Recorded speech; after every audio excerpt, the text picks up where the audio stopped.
Welcome back to Inside Africa. The United Nations has recently voted in its newest members to the Security Council.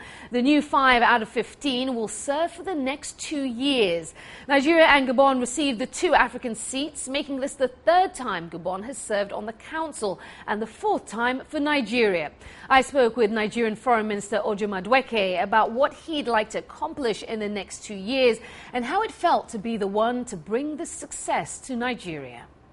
Well, we are both humbled by the overwhelming endorsement of Nigeria's candidature. We had the highest votes of all the great nations that were chosen. And also, we feel challenged by that endorsement. We feel particularly honored by the regional bloc support for Nigeria, which has helped the wider international community to give us virtual 100% endorsement. So what we are looking forward to is really a very busy time. We feel our work is literally cut out for us to deal with the challenges that can make the world a safer place. To go back to this issue of the endorsement from the African continent, you had the entire bloc behind you. What does that tell us about the state of relations on the continent? Well, what it tells us is that the continent is increasingly appreciative of the role Nigeria continues to play right from the period of independence in 1960, where we made Africa the centerpiece of our foreign policy. And for that, we have intervened, whether in the Congo or in Sierra Leone or in Liberia, and now in Darfur, we have the largest peacekeeping contingent in Darfur. As the home of every 5th African, Nigeria has always considered any issue of welfare and security for any part of Africa to be central and strategic to its own core national interests. What will you be focusing on that you'd want to achieve by the end of this 2-year term?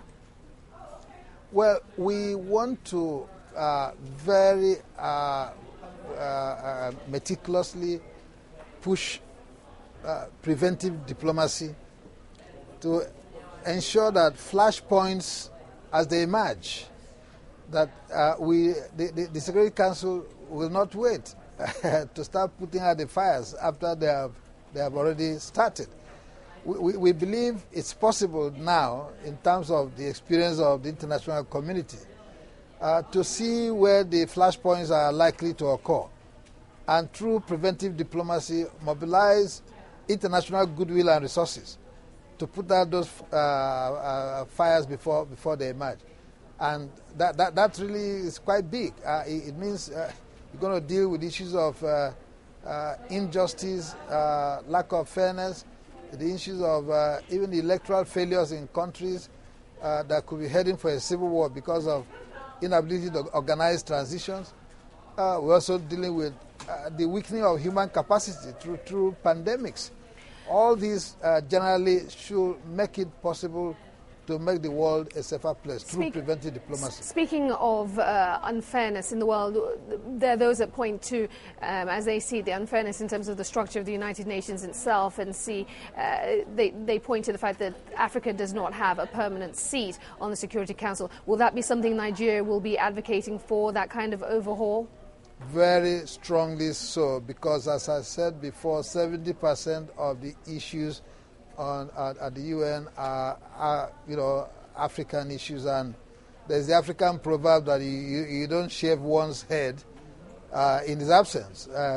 African head has been shaved at the UN in the absence in the absence of Africa at the UN Security Council.